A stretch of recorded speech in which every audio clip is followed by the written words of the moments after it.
Hi, everybody, and welcome to Pop Therapy, a podcast where we explore the intersection between psychology and pop culture. There's so much to unpack, so let's get started. Well, welcome back. It's me, Omar, your friendly neighborhood therapist, and I have a few agenda items I wanted to go over. Number one, so I made a decision recently that I hope you all can get behind and support me on. Don't be mean to me. I just decided I'm going to commit to being kind of bad at podcasting for a while. I think I just need to lean into making mistakes, lean into the sound quality not being quite what I want it to be, leaning into the editing not being so great. I know I've been talking about that a lot, but it really is nerve-wracking for me to try and put out something of quality. And I don't just mean in terms of the topics or the themes or the conversations, of course that matters, but more like the audio quality and the editing quality. And it's so anxiety inducing that I said to myself, Omar, just be bad at this for a little while. Be bad for a little while and pray and keep your fingers crossed that over time you'll get a little bit better. So I'm just trying to keep that in mind. So that's what I say to myself to ease some of my anxiety about this being good enough or not. Just sort of saying I'm committing to not being so good at it. So don't yell at me if the quality is not that good. I told you I already committed to being bad. There was one other thing I wanted to go over. I heard someone recently, I forget where, talk about the fact that they didn't know how to break up with their therapist. And I thought that was such a good, maybe mini topic that I can go over. And maybe even our guest has some thoughts when I introduce them. And this particular individual was talking about not breaking up because something bad happened, but breaking up because they'd been seeing their therapist for years and they were sort of fine. They were good. All the sessions at that point started to feel more like maintenance, not so much covering anything big or small, or it was just sort of a recap of the week. And they were thinking about how to break up with their therapist. And they were like, is that even possible? Is that a thing? Do people do that? And the short answer to that is yes, of course. So if you're ever thinking about ending therapy with your therapist, the short answer is bring it up, let them know what's been on your mind and let them know that perhaps you've been thinking about this for a while and just have a conversation with them. Endings and goodbyes are okay. And your relationship with your therapist, while really intimate and while really important, also at some point will end. And that is something that therapists are keenly aware of. In fact, I recommend session one or during your consultation call, if you're vetting a therapist and you take a consultation call with them or during the first session, to ask them about termination of therapy, or how does therapy end? How do you end therapy? How will we know when it's time for me to take a break from therapy? And I think that's a really good question to ask your therapist in the beginning. Not crucial, not the most important thing in the world, but I think that could tell you a lot and also give you a sense of how each therapist or how your therapist approaches endings, because everyone's a little bit different. Some therapists are okay with ending kind of right away. If you bring it up and you're like, oh, I'm ready to take a break. And they're like, okay, great. Call me when you want. And other therapists are a little bit more prone to weaning off of therapy. So you might then switch to every other week, then maybe once a month, and then you end therapy. So I thought that was a really good question. How do you end therapy? And I don't think a lot of people even know that that's a really important conversation to have, because most of the time it's how do you start therapy? So endings are important. Endings are healthy. So yeah, just bring it up with your therapist. With that being said, I am so excited to introduce our next guest. He is, I mentioned, he's my final Infinity Stone. So now I'm invincible. Now I'm like Thanos and I can just snap people away. He is a journalist, formerly in Kinky Boots and West Side Story, and the current co-host of the award-nominated podcast, Tres Leches podcast. Please welcome into your hearts, Juan Torres-Falcon. Hi. Oh, I'm so happy to be here. First of all, because I've always felt a very big connection to you because of our last name. Yes. Torres in the house. I wonder Torres in the house. if you went back far enough in our family tree, I wonder if we have like a relative or like an ancestor that we share. I have a feeling. Yeah. I have a feeling. And, and even if we didn't, I don't know if you feel this way, but maybe because I grew up in Miami, Florida. Mm-hmm.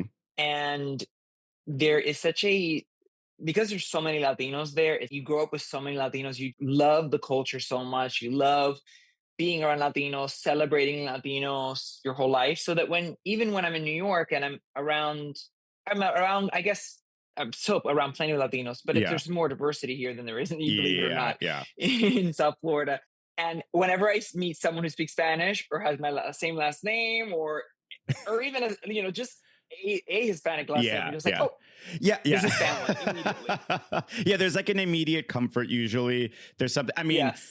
Most of the time it's like not really earned, but in my head, but it's there. In my head, I'm like, oh, okay, there is some overlap here. There are some things that they'll just get. There are some things they'll just understand. So it feels so nice. Yeah, that I feel the exact same way. If there's like an instant relief a little bit, because usually with like being around white people, I'm usually like, just mindful, right?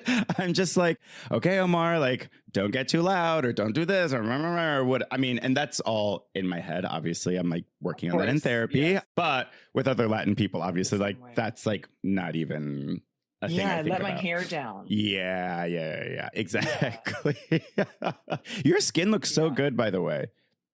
Thank you. You did Pride. You did Pride, right? I'm being assisted by a little bit of makeup because we just recorded Tres Leches right before this. Oh, nice. We did. We had a little bit of our post Pride recap and just a friendship. The episode was like a real friendship follow up. Tres Leches is with my co-host Johnny Sibolini and Paget, and we've been having a lot of guests on, but this week it was just us, and it kind of prepared me for today because we really were kind of doing the kind of therapizing you do with friends, because it was very at the core of what Tres Leches was always meant to be, which is finding community and love in your chosen family of friends. And so so I did. I put on a little bit of BB cream and a little NW 45. You called in the glam squad. Friends. You called in the glam squad.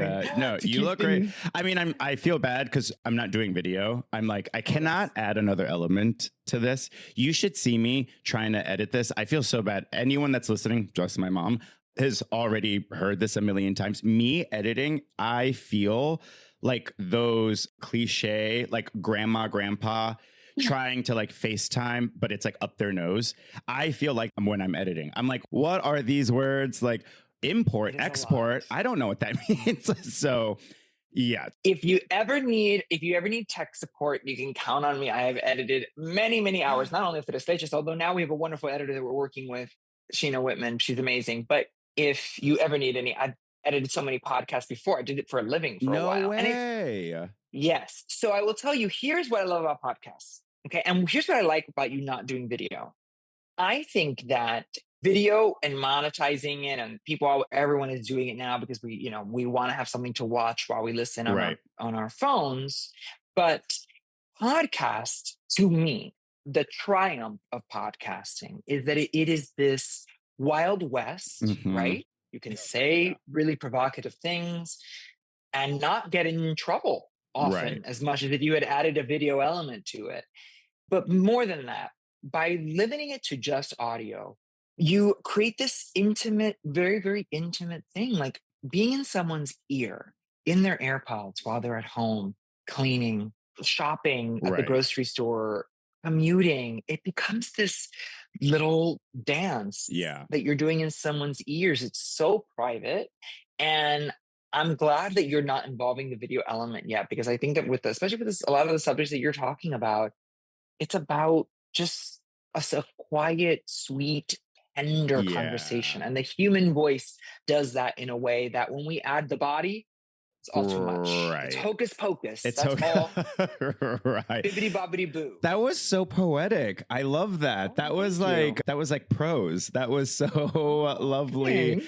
That is exactly my same relationship to podcasts is that, and we've all heard this a million times, where it feels like you are in the conversation with the folks that you're listening to, or you feel like, oh, these are my friends. And like, we are just like chatting on the phone. The video element, while obviously like fun to see, right? But I also wanted my guests to not have to think about how they looked. Set them free. Set them free. Exactly.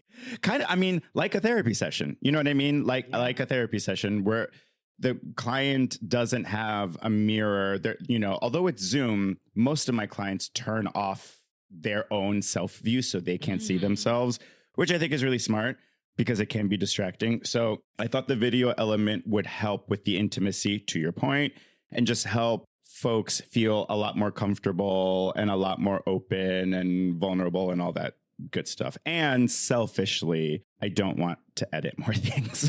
The audio is enough. I'm so fascinated, if you don't mind me jumping in. I'm so curious to hear more about your relationship with journalism, because that's what you went to school for, correct? Yes. And you work for CBS Sunday Morning? Yes, I was at CBS Sunday Morning for a long time. Okay. I had a wonderful run at CBS Sunday Morning. I had so many fantastic experiences. But I'll tell you, like, so I grew up as a musical theater performer.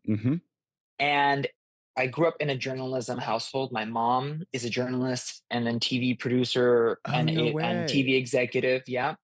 So she worked at Univision and Telemundo, the Spanish language stations, and my mom's had a legendary career in television. So I had it in the house. Yeah. And a woman in journalism is like, that's even more, to have such a long career as a woman in journalism as a Latina in journalism. I mean, that's so impressive. Yeah. And so not only did she started as a journalist and then she went kind of into the executive management side, and she ran Univision for many years. Wow. She ran the news departments at both Telemundo and Univision. She's actually, I'm going to boast for her. Okay, so next week, my mother is being inducted into the National Association of Hispanic Journalists Hall of Fame. No fucking way. Yeah, oh my God, congratulations. Alina Falcon. Alina is her name. Congratulations, Alina. Yeah. Hell yeah. I'm very, very proud of her. But so journalism was just we were a TV news family. Yeah. And I have my cousin Michelle. She works for the ABC station in Miami. She's the executive producer of their 6:30 newscast. I've had my cousin Andy has worked as a photographer and as an engineer for one of the stations in Miami too. So it's just like in the bones. Yeah. And then I was a musical theater performer for a long time, but I always knew that eventually I was not going to perform. Okay. I just knew that I wasn't going to perform forever. I knew, even from an early age, that was going to have an expiration date. For any particular see myself. For any particular reason, like, I think I've always been a very hyper realistic, maybe a little bit jaded, and there's a little nihilism in me. Okay, even from a young age, and I just knew I just didn't see myself doing it in my 40s and 50s. Sure, like I didn't have a vision for that. I had a vision of me doing. I wanted to do a chorus line, Rent, West Side Story. That's what I had a vision for. I wanted to do those shows. And then through like my early career, I did all three. Then I did Kinky Boots. And then I was doing Kinky Boots.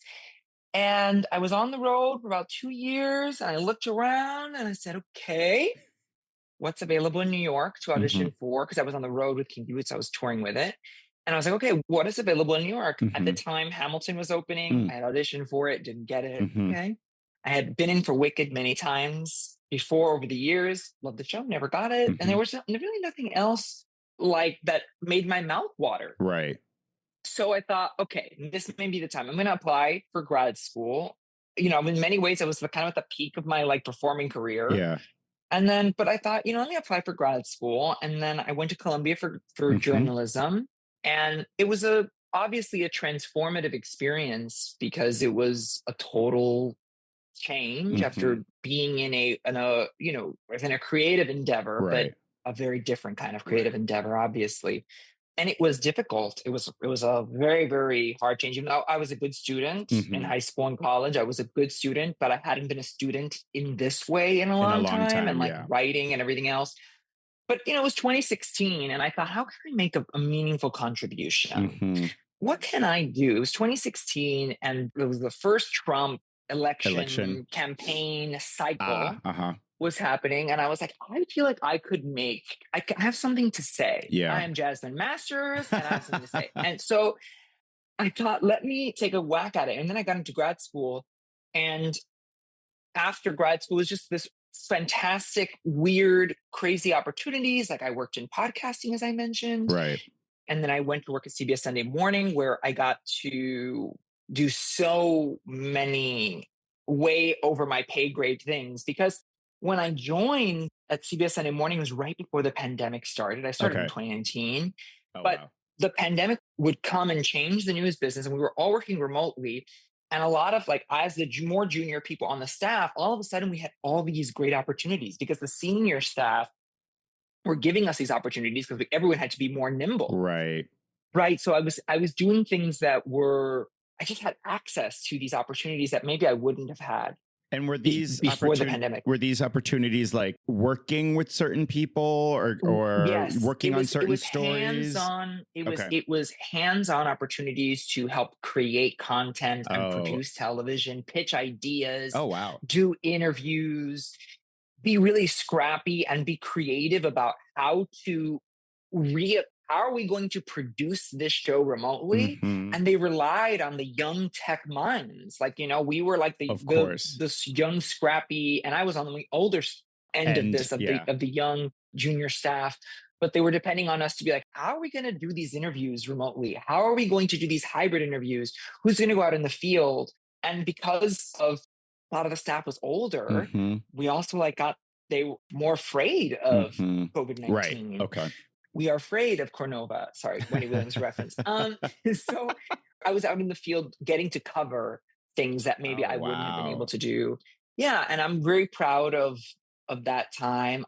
I won an Emmy when I was there Word. for our. I contributed to one of our episodes about policing that won, Uh-huh. and it was amazing. But my relationship with journalism is this: the reason I feel so like aligned in my purpose Hmm. in news is because I feel like being a performer on stage has helped me obviously with like the stagecraft, Okay.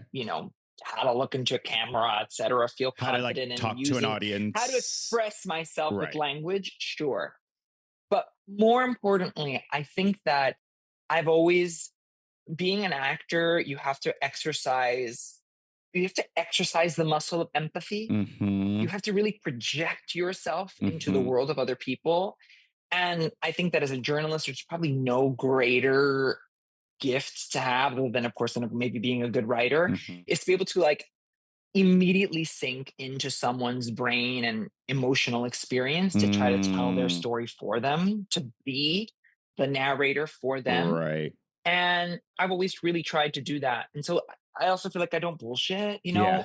I know how to talk to people. Hmm. And so, yeah, journalism it's been a joy. It's been a joy. Although now I'm not working at CBS Sunday Morning anymore. Now I'm producing a show called Theater, All the Moving Parts. It airs like public Okay. television. It airs here in New York. You can watch it on CUNY TV. Okay. And it's an hour-long show about theater, which was kind of a return to form. I Oh, wanted to do lovely. something, A little uh, full circle moment. a little full circle moment. We get to spend an hour talking about theater, which is rare on television Yeah. now, to have that amount of time to just Right. like talk about Sondheim Right. or Audrey McDonald in Gypsy. And it's great. I'm really enjoying it. It's been a lot of work, more work than I expected, to be honest. Uh-huh. But sometimes I kind of miss the old vicious news cycle at Sunday Yeah. morning, but it's been great.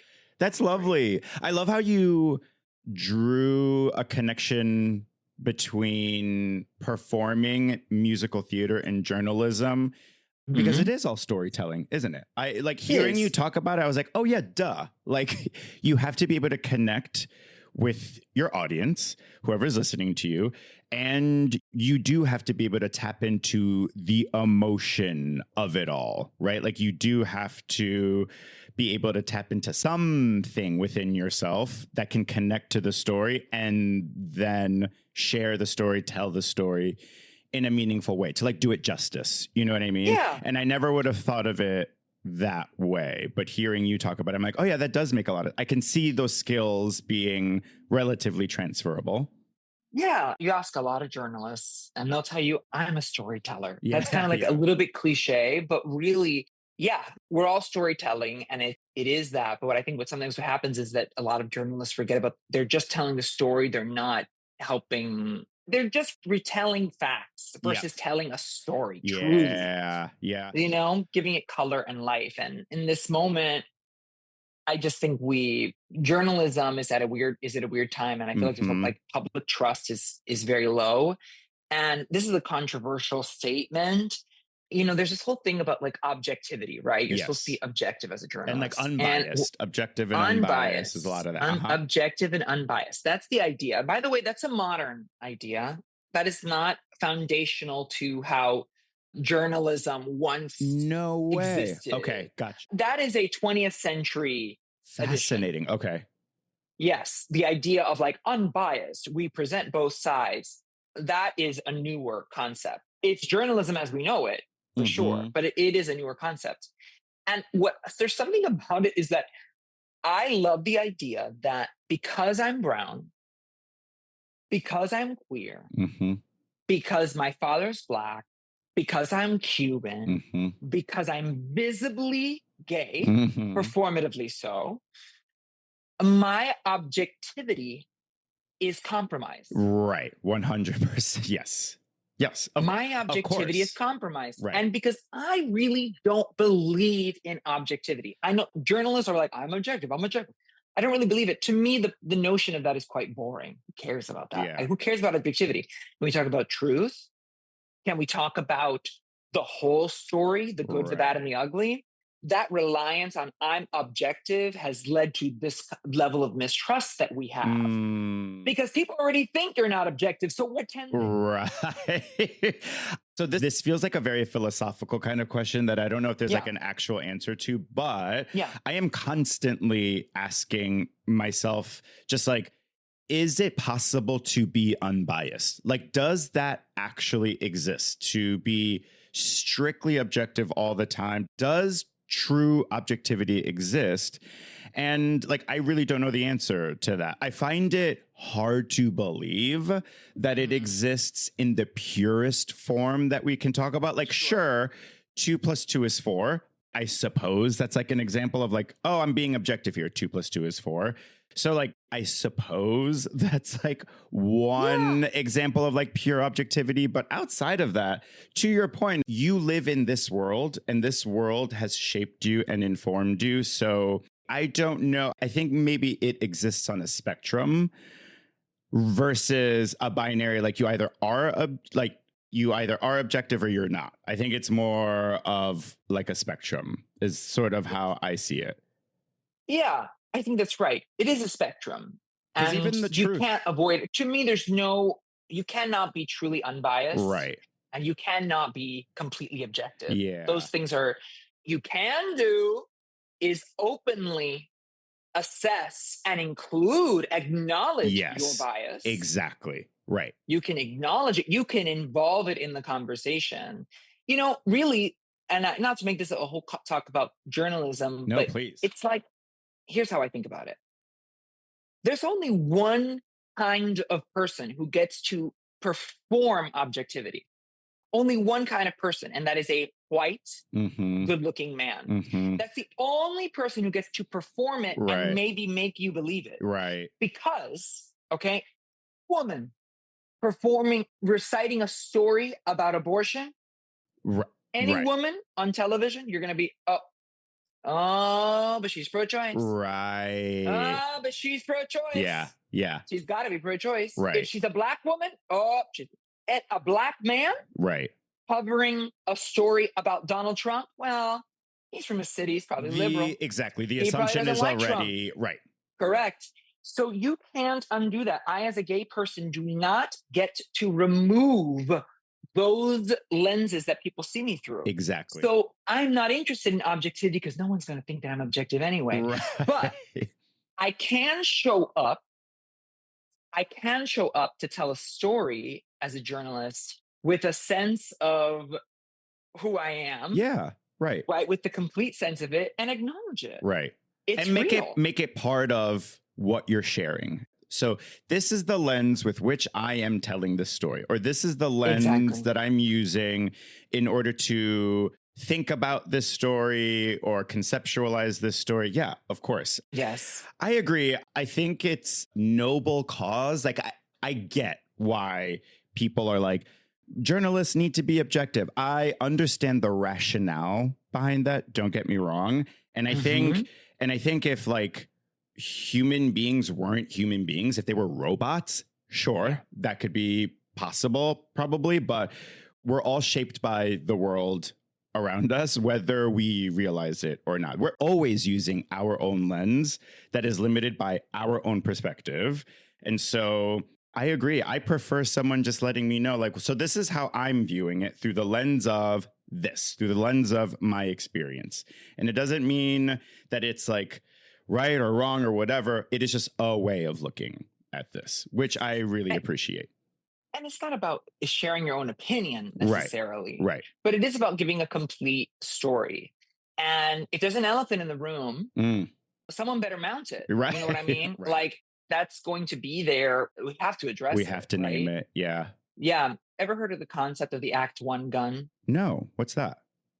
Okay. The Act One gun. If you go see a play, you go see a play, and during Act One, you see a gun, somebody better shoot that gun in Right. Right. Yeah. Okay. Yeah. You heard it here first. Someone better shoot that gun in Act Two. That gun better go off. Yeah. Yes, exactly. Yeah. I'm going to need a murder. Yeah. I'm going to need a murder. Manslaughter at the very least. Yeah. So I think that's kind of like when something is so visible and is so present, to not acknowledge it feels foolish. Yeah. And I think that's created a lot of distrust with journalists. And I think that what's happened is that a lot of places have doubled down on this like incredible, we are objective, we are this, we are this. And an era in which fewer and fewer people want that. There's no appetite for that because people are smarter than that. That is such a great segue into what I also wanted to discuss with you about the shit in the world of journalism. And I've been like thinking about this ever since I booked you. I'm like, I cannot wait to talk to Juan about this thing I've been thinking about, which is the shift from getting our news from an anchor person on the television, the news, you know, like they're sitting behind the desk and they're dressed really nice and they have the papers in front of them and they right. And it's very that like television anchor person, anchor man, anchor woman. Whereas now I feel, and I've read this, so don't quote me, but now it's a lot more people are getting their news from social media influencers. Oh, gosh, and they're getting their news from people not necessarily dressed up in a cute pencil skirt and a blazer or a suit and a tie, but they're getting it from folks like wearing a hat, walking down the street or in their car. Or I find that shift fascinating. I've of course heard people kind of lament about that, kind of turn their nose at that and sound kind of disappointed in younger, like, oh, I can't believe you're getting your news from TikTok, you're getting your news from Twitter. And again, I'm not here to say that this is like okay or bad or whatever. I am just noticing the shift and I'm finding it fascinating. And a lot of the literature is saying like, yeah, younger people, most of the vast majority of the information they're getting is from social media. Yes. I would love to hear your thoughts on that. I love it. Wonderful. I love that people are breaking the traditional media, legacy media relationships and finding their news in other places. And by the way, that was true of young people only for a while. And now every boomer and Gen X, they're all up on their Facebooks for better. That is so true. That is so true. So, you know, I think that people can be a little bit doomsday about this. Yeah. And I am a legacy media gal. Yeah. Love it. Love it. I really do hope to return to CBS News. Yeah. You know, and be a part of that machine and have the weight, the legal department and the cameras and the reach. No, I think I took for granted the reaches that I had when I was at Sunday Morning. To be in that many homes, to have it to work on a show Right. that's so universally loved. Yeah. I mean, I didn't take it for granted, but I appreciate it even more now. So I should say. Totally. But I will say this: so I love legacy media, but I'm glad that people are finding news where they want to find it, Mhm. and they're going to people that they like. I know that this is going to sound controversial, but if people want to get their news from Megyn Kelly, who now has a very toxic, messy YouTube Yeah. news Right. program, I'm happy they're getting it from Megyn Kelly. Right. If that's where they If want to that's get what they it. want. Mhm. Because the truth is, she's good. Mhm. She's good at what she does. Okay. She is a mess. I mean, I may disagree with her on many things, Yeah. but at least people are going to her for information. They're building a relationship. Right. That is still The relationship part is big. that's important. And the same way people go to, I can't remember their name, but Tiny Desk on TikTok Oh, or Kevin. If you want to really follow someone, go to Here's Why Kevin Mhm. on Instagram. He is fantastic. Kevin is doing daily reporting on his own. But the reason I'm going back to the Megyn Kelly thing, I just want to share some other people who are doing this kind of thing. The thing with Megyn is that, sure, it is toxic and it is completely biased. Mhm. It is. Yeah. But I don't know that that's a bad thing. Right. And I think a lot of people worry about the lies that people are consuming Sure. through social media and the inflammatory language Right. and And all like of that. the And that is true. misinformation and stuff. Yeah. Your misinformation is rampant. I'm not disagreeing with that. I'm not. There are very, very dangerous people like Alex Jones Mhm. and what he did to the victims of Sandy Hook Right. and in terrorizing their Right. lives. There is no punishment big enough. Electric chair. Yeah. Okay. Lethal injection on an empty stomach. Yeah, Okay. No last meal, baby. You're out of Okay? here. Yeah. You're out of here. So I know that that is true, but I also think that this democratization can be very good. Absolutely. There are people doing Yeah. really good work. And, everyone might be able to fall for a charlatan for a while, Sure. but the houses of cards Yeah. often fall, Right. like Alex Jones. And yes, there are going to be people who lie and make a complete career out of lying, but then Mhm. there are people who are doing really good work. Right. I may not disagree with their style Sure. or their political affiliation, but they're still telling the story to their audience. And you know what? This idea we need to meet in the middle. Yeah. That is so boring to me. Yeah. I don't want to meet in nobody's middle. Right. I don't want to meet in nobody's middle. No. People should go to find the news from people from whom they like, Right.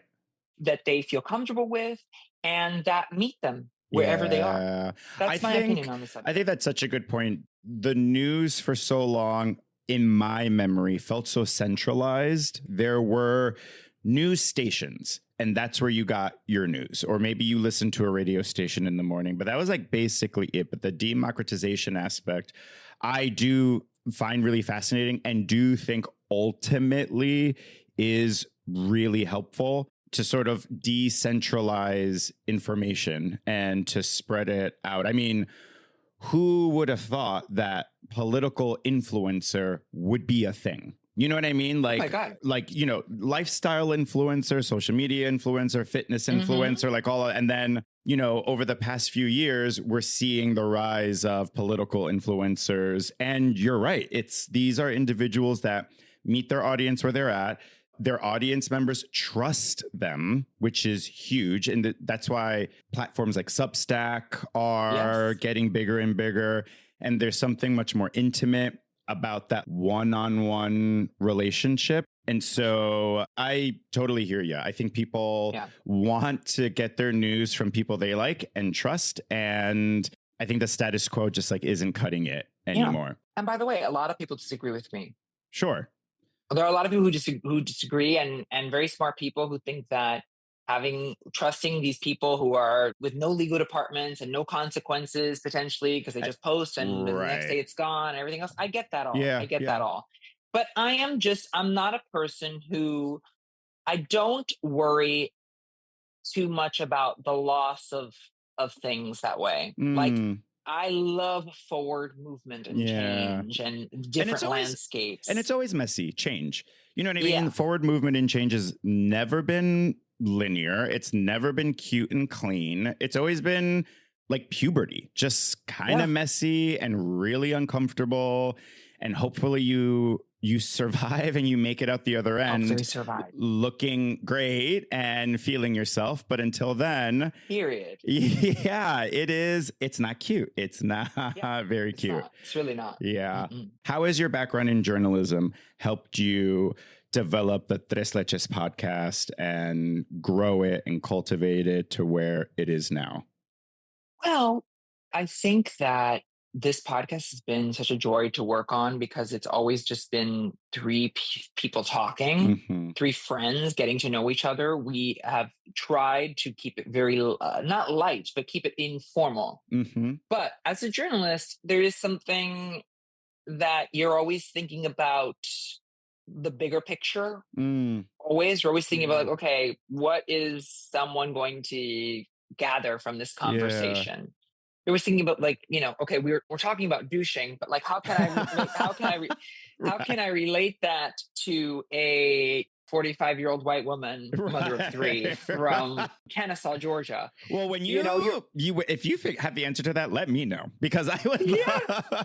Yes, I really just think it's as long as you're thinking about how to reach people, that everything is not going to be for everyone. Right. As a journalist, you're always kind of thinking, okay, how do I make this about someone else? How does this thing about douching become about health? And how do I involve more people? How do I bring people under my tent? So thoughtful. Yeah. So you just gotta think. I don't know. That's also just the journalism, like, ratings, mass appeal. Oh, I see. Vibe. Okay. That's also that too at its most, maybe the not so nice view of that would be just like wanting to get eyes on your piece. But yeah, I think it's always been we always wanted to have a good mix of entertainment, fun and news. So, like, we're not going to talk about Supreme Court decisions on Tres Leches the same way I would at CBS News, but that doesn't mean we're not going to talk about it, and that it doesn't deserve we talked about. And also, like, this is my other news philosophy, and then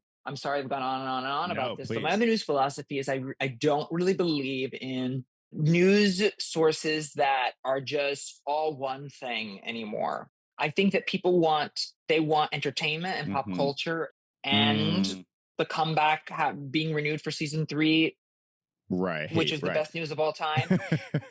And we want to hear about the shooting outside of Stonewall in the same day, in the same moment, with the same voice. We can deal with high and low. We are boys and girls and they thems. We are big enough. We can do it. We can handle it. We can celebrate one thing and cry about another. Totally. All within one conversation. I think it's about treating your audience like they're smart.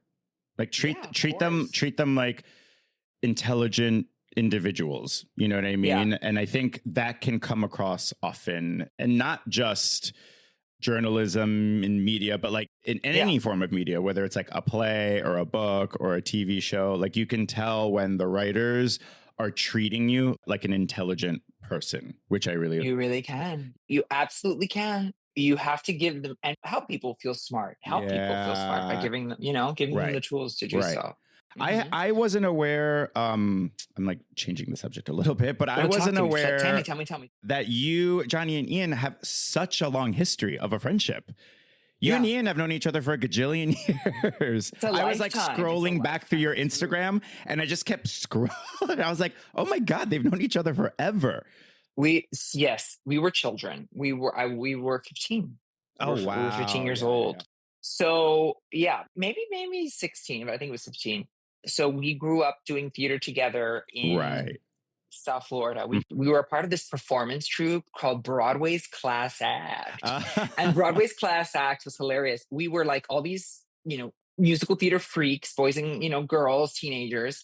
And then the national tours of the shows that would come through, we would do promotional events for the Broward Center for the Performing Arts and for the Kravitz Center and for I can't remember which, then the Jackie Gleason Theater on Miami Beach. I can't believe it was called that. We would do promotional events. So we would go like perform Hairspray at Yes. wherever, like whatever Yes. Oh, that's place. so cute. And sometimes we would get to be the ensemble and they would bring down the stars of the show from New York. Way. So we did an event for All Shook Up, Uh-huh. which is the Elvis musical that Cheyenne Jackson, the delicious Cheyenne Jackson played Elvis. Yeah. Okay, so he is very delicious now, okay? Can you imagine that man 20 years ago when you were a 17-year-old little gay boy in Miami, and that hunk of burning love. That tall drink of water, yeah. I had never seen a man that tall. You're like, they can get that tall? You please Google Cheyenne Jackson in like All Shook Up. Oh, I can't wait. He is so dreamy. The dreaminess factor was crazy. It was crazy. And so imagine all of us like dancing behind him. You're like, oh yeah, I can't wait till we get to New York. Oh, so funny. But yeah, that's how I met Ian.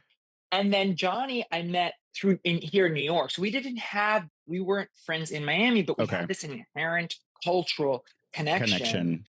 And being from Miami and being from South Florida I think there are many people will say this about where they're from, but you have this shared experience that is so bonkers because Miami is this cultural melting pot. It's so much Latinidad everywhere. And then you also grow up too fast in Miami, because it's so much partying, etc. Everything. So it's just this weird, amazing place to grow up. So yeah, Ian was really my first real gay, like bestie. Okay. My real first gay friend. I had gone to camp at Stage Door Manor in upstate. So I had other gay friends, but like he was like my first, just like that we really connected in a really deep way. And yeah, it's amazing to look back and I'm grateful to have gay friendships that long. Oh yeah. And that's not to say that our friendship this year certainly has had its peaks and its valleys. We had if you listen to the podcast, we had a very intense conversation about when I first have a new boyfriend, my boyfriend Jay. He's amazing. And shout out Jay. Woo. Hi. And so we had a really intense conversation about what relationships, best friendships change when new people come into each other's lives. And that has just certainly put a big strain on our relationship. But there's just so much shared history. Yeah. So much foundation. Yeah. 25 years almost. So it's nice to have people in your life for that long that are friends, And that have seen your trajectory. Like not many, you know what I mean? Like you and Ian can both give an oral history on each other in a way that very few people can, which I think is just like it's such an honor to have those people in your life that they can be like, oh my gosh, I remember you when.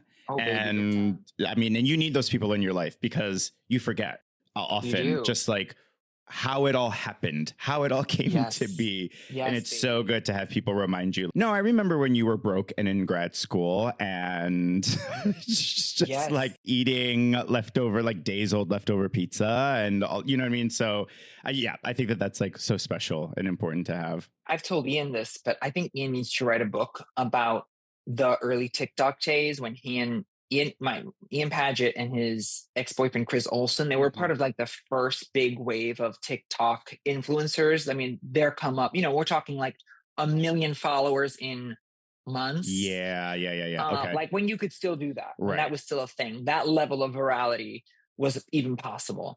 And that chapter, like seeing what that was, like that kind of fame. I mean, I think that it's not that it's quieted, but now it's familiar. But at the time, it was so stratospheric. It was just an interesting thing to watch a friend kind of go through that in the early days of this app that is now so ubiquitous. Right. But yeah, it was an interesting chapter to be a friend and kind of watch that and then have, the world react. So, you find out about one of your best friends' breakup. And then the world is also doing it in this weird parasocial relationships because of social media. It's interesting. It was a really interesting time. So yeah, we've got a lot of material. We have many memories. Yeah. What has been one of the more surprising things from doing the podcast? Is there anything that like surprised you, even like pleasantly surprised you, or maybe not so pleasantly surprised you about doing the podcast?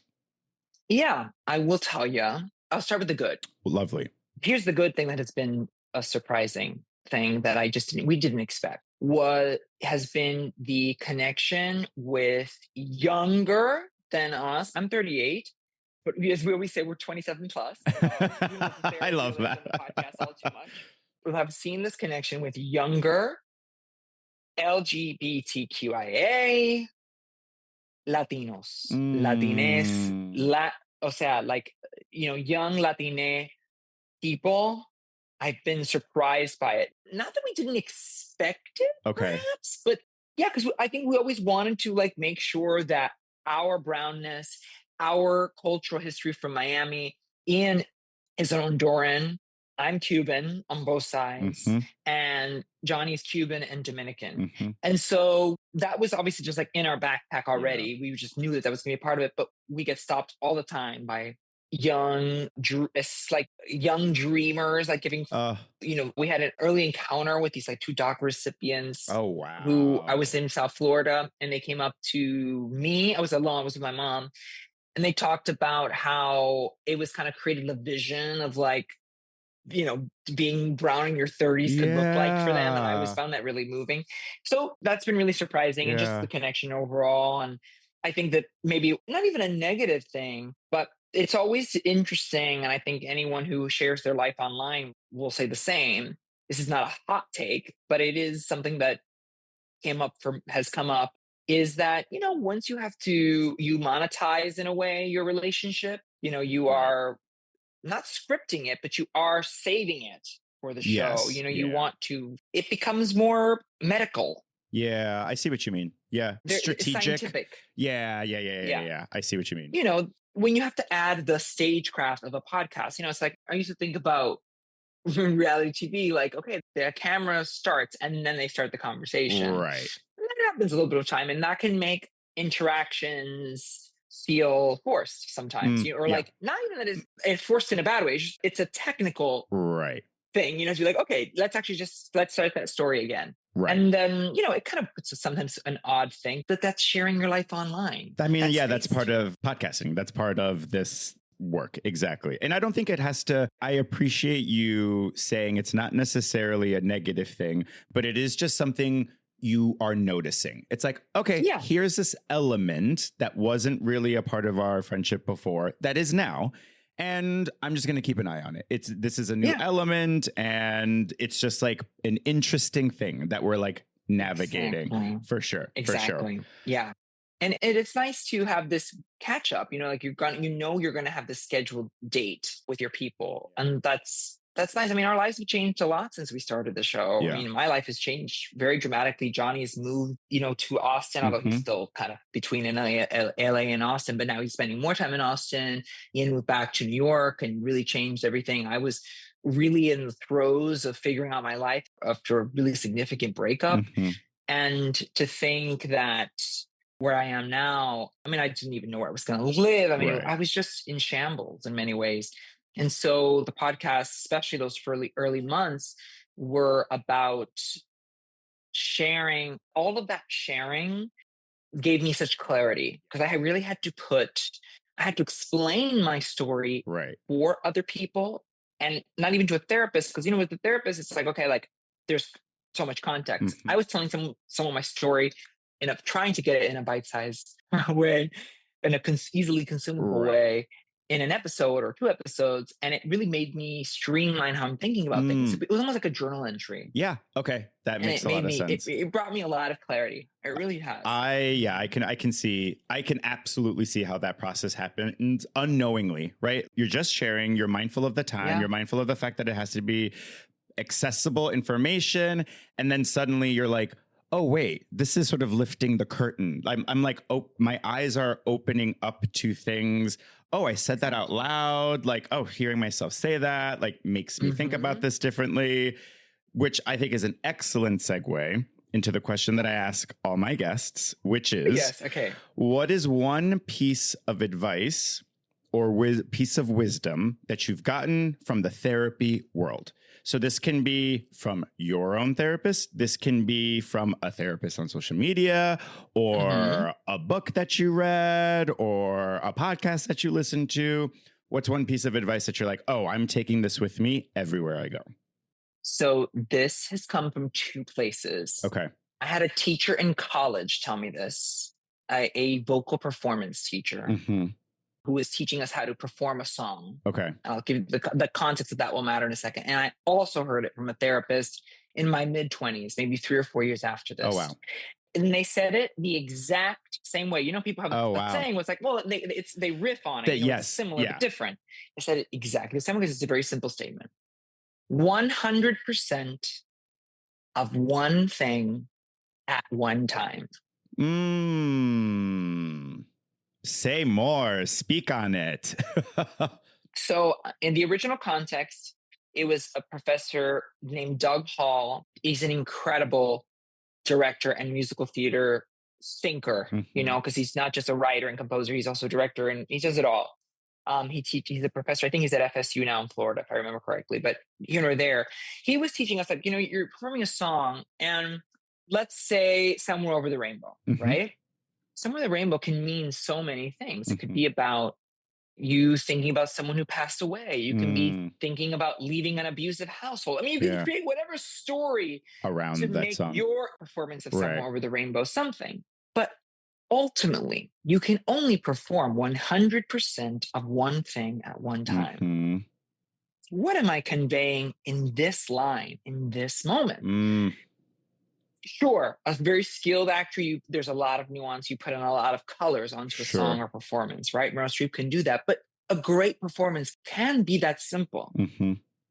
And that stayed with me, and I loved it. I really always you applied it for performance and for auditioning, and, you know, when you're performing a song. How did that? And then I'm sorry, quick question. How did that influence your performances afterward? How did that change the way you would approach things then? It simplified things. Right? Okay. It simplified things, because what can happen is you try to do too many things at once in a song. You're trying to you're trying to perform this and evoke this and show this, right? And if you really think, okay, this song, Somewhere Over the Rainbow, in my mind's eye, you know, you're performing it for, you know, how you're doing it. I am performing it, and I'm singing it to my grandmother. I'm singing it to my grandmother, and I'm making this version, my version of Somewhere Over the Rainbow, about being together with our grandpa, her husband, my grandfather, who passed away, you know? And that's all you can play. Yeah. That's your world. That's it. Right. That's simple. Versus, I'm doing Somewhere Over the Rainbow. I've got to honor what Judy Garland did. I have to make sure that it evokes this. It has to be fresh. It has to be new. I have to make sure that the vocals are amazing. 100. Let's work on the vocals. Let's work on the story. Okay, you got the story. Now let's work on the vocals. Gotcha. Great. Now let's work on your posture. You break down all the elements. Yeah. But then later on, it came up in therapy. And when my then therapist brought it up, who's since retired, amazing therapist, they brought it up because I was dealing with so much anxiety. I was still performing then. Okay. And I still deal with a lot of overwhelm. I can get very easily overwhelmed. Okay. And my brain is so committed to excellence and success. It's very first generation immigrant, money, success, greed, power, stability. My brain can be everywhere. And it's something that I really do try to practice and fail at consistently. And yet I think about it all the time. 100% of one thing at one time. What can I do right now? I'm going to do 100% of this conversation with Omar. I'm going to do it as best I can. Yeah. And then I'm going to go on to this other thing, you know, this other traumatic thing that I'm dealing with or whatever else. I'm going to give them 100% at that time. One thing at that one time. And it's practical. You can use it for work. You can use it for packing your bag to go on a trip. You can use it in thinking about problem fighting with Mm-hmm. a partner, Mm-hmm. just 100% of this one thing. We can tackle a lot, but let's just do this one thing. That is so important. I find myself saying that as a therapist and to myself in various ways. This is the first time I've heard it put in this way, which I really appreciate.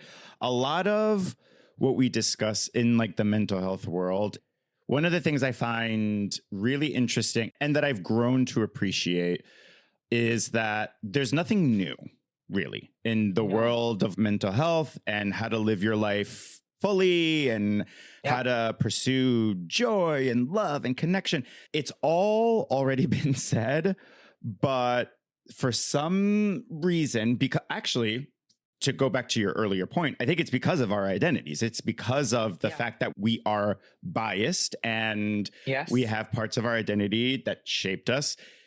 The advice or the wisdom hits differently depending on how it's expressed and by who. So you could hear, because like in therapy, we talk about, you know, breaking down the goal, right? So instead of, so if you're packing, instead of overwhelming yourself by imagining the entire packing process, we'll usually say like, break it down into tiny little steps. So first things first, you need to pack your toiletries. Okay, just focus on that.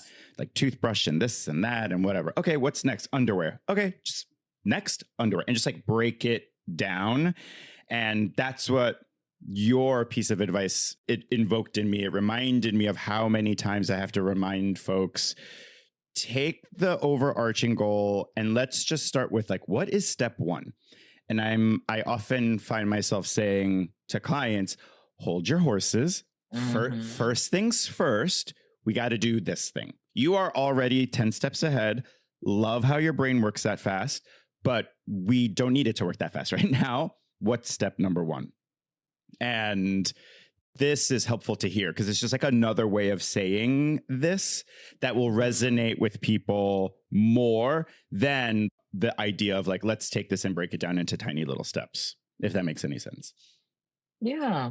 Because we become so easily overwhelmed, and for our ADD girlies, ADHD girlies. I think it's ADHD formerly now. It used to be ADD when I was a kid, but now it's ADHD. The beauty of the brain is that it's powerful and that it's fast and that it's electric. But that amount of electricity, honey, the bill can get very expensive. Okay. Yes, it can. So let's turn off that Con Ed bill. Yeah. Okay. Yeah, I'm gonna use that. That Con Ed bill, that brain Con Ed bill is going to be it's gonna be really. So let's turn off the lights in the other rooms, in the kitchen, in the other rooms. Let's just leave a light in here, right? Because it can just become too much. It just can become way, way too much. Yeah. You know, I was gonna tell you something about breaking up when you mentioned earlier breaking up with your therapist. Because you feel like it maybe it's gone stale or, you know, it's time. You know, listen, we're humans. We're not robots. So like these relationships are going to ebb and flow. Right. And it's kind of nice to have to retell your story from the very beginning to someone new. That's a really good point. And to redo that after many years, that's normal. That's to be expected. And I think anyone would be okay with hearing that. Yeah. It's time to move on, I think. I really appreciate that because most of the times it feels and sounds daunting to have to retell your story to someone new. But what we all forget is that the way we tell the story changes every time a little. And it's really important, if you can, to sort of to be able to understand how you've been telling the story differently, what parts of it feel different, what parts of it are the same, because it's a reflection of how you've changed, right? Yeah. The way you tell your story evolves over time because you evolve over time. Yes, exactly. Years ago with my ex, we would fight sometimes.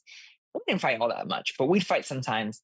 And when we'd fight, I used to say to him, I wish you could forget some things about me. I wish I could undo your knowledge of me. Yeah. Because you haven't allowed me to progress, to evolve. Yes. Your vision of me is so defined. Rigid. And rigid. And so this is a very different context, but there is something to that. You know, not to say that that your therapist with whom you feel like the relationship is maybe coming to an end Mhm. isn't able to see you through a new lens, Right. but now you get to tell your story to someone else Yeah. with all of this new information that you have. Yes. So it's your starting point is different. Yes, of course. Absolutely. That's a really good point because that you can do that for yourself. The Yes. letting yourself progress in your own mind and not seeing yourself as this like static point that's just like in the same place all the time. Even being able to talk about like mistakes that you've made or, accidents that you've made, to be able to talk about it through the lens of, and this is what I learned from it, and or I don't carry this shame about it anymore, but this is a part of my history. That's the new part of the story that you get to tell. You know what I mean? Like, yes, the thing that happened might be the same story you're sharing, but like what you took away from it, how you grew from it, or where you carry it in your body, that's the newer part of the story that you get to tell. That's the whole thing. Yeah. Yeah. Amen. Oh, this has been such a pleasure. Oh Thank you God, so thank you. much. Thank you. Thank you so much. This My has been last really fun. Infinity Stone. I really appreciate it. The circle has been completed. Exactly. Where can people find you? Well, please find me on Instagram and everywhere else at Juan TF Juan. T is in Tom, F is in Frank for Torres-Falcon. And I'll have you know, I'm gonna pitch it. I'm gonna pitch it here first. Let's do so it. That Let's hear it. you're in the Okay. know. I'm actually bringing back something that I did many years ago, which was a daily mini news show where I kind of wrap up the day of the news into a few minutes. It's called In Just 1 Minute. And it's coming Genius. back. I'm going to announce it imminently. And so please, if you want to hear about the news through my noggin, come and join. Oh, I can't wait for you to do that. Oh, this is so timely. We need that. Thank you. That is that is so relieving to hear. Yeah, we definitely need that right now. Be good, Oh, thank you so much. Yeah, well, that's it, everybody. As you know, I am a therapist, but this podcast is no substitute for good old-fashioned therapy. So Ain't that the truth? Ain't that the truth? So take what's useful, leave the rest, and don't forget, therapy makes you hotter. Bye. Bye. Love you.